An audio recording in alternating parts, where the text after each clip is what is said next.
Work ചെയ്തിട്ടുണ്ട് കൂടെ. അപ്പോൾ ഇപ്രാവശ്യം എന്താണ് അനിരുദ്ധിന് പ്രിഫറൻസ് കൊടുക്കാനുള്ള കാര്യം എന്താണ്? ஆக்சுவலாக வந்து 2.0 படம் முடிஞ்சிருச்சு.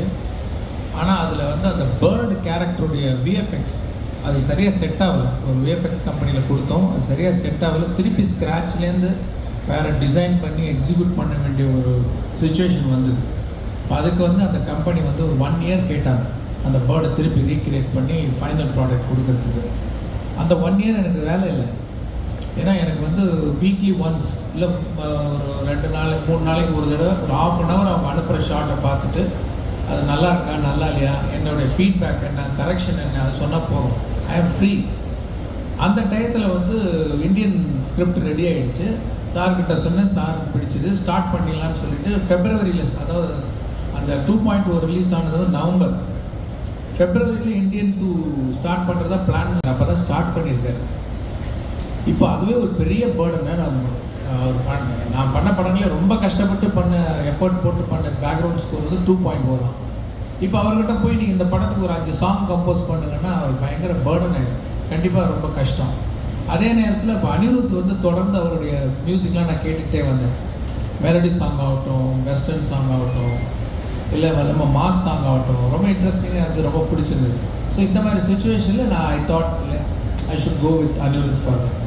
So I'm connecting what நீங்கள் എപ്പോഴും social issues and vigilance themes എപ്പോഴും ഫോക്കസ് பண்ணிட்டு இருக்குன்னு തോന്നിச்சு. So what is the reason behind that? Mean social issues படம் இருக்கிறதா? நான் மற்ற படமும் எடுத்துருக்கேன். காதலன் பார்த்தீங்கன்னா அது லவ் சப்ஜெக்ட் தான். ஜீன்ஸில் வந்து மருந்துக்கு கூட சோஷியல் இஷ்யூஸ் எதுவுமே இருக்காது. பாய்ஸ் எடுத்தேன், அப்புறம் எந்திரன் எடுத்தேன். எல்லா ஜானரும் பண்ணணுன்னு ஒரு இன்ட்ரெஸ்ட் இருக்குது. இன்னொன்று, நான் எப்போவுமே என்னை வந்து ஒரு ஆடியன்ஸாக தான் வச்சு படம் எடுக்கிறேன். ஐ மீன் காமன் மேனாக வச்சு தான் படம் எடுக்கிறேன். இப்போது நான் ஒரு middle class, lower middle class பையனாக இருந்தப்போ நான் பார்த்த விஷயங்கள், என்ன அஃபெக்ட் பண்ண விஷயங்கள், நான் பாலிடெக்னிக்கில் சேரும்போது எனக்கு வந்து income certificate, birth certificate, community certificate இதெல்லாம் வாங்குறதுக்கு நான் கொஞ்சம் அலைஞ்சு கஷ்டப்பட்டேன். ஸோ அது வந்து மைண்டில் தங்கி போச்சு. நான் ஒரு ஃபிலிம் மேக்கர் ஆனதுக்கப்புறம் அதை நான் பிக்சரில் கொண்டு வந்து வச்சேன். ஏன்னா நம்ம வந்து லைஃப்லேருந்து தான் எடுக்கணும் படம். லார்ஜர் தேன் லைஃப், அப்புறம் அவுட் ஆஃப் பாக்ஸ் திங்கிங்லாம் வேறு. பட் பேஸ் வந்து ஃப்ரம் லைஃப்.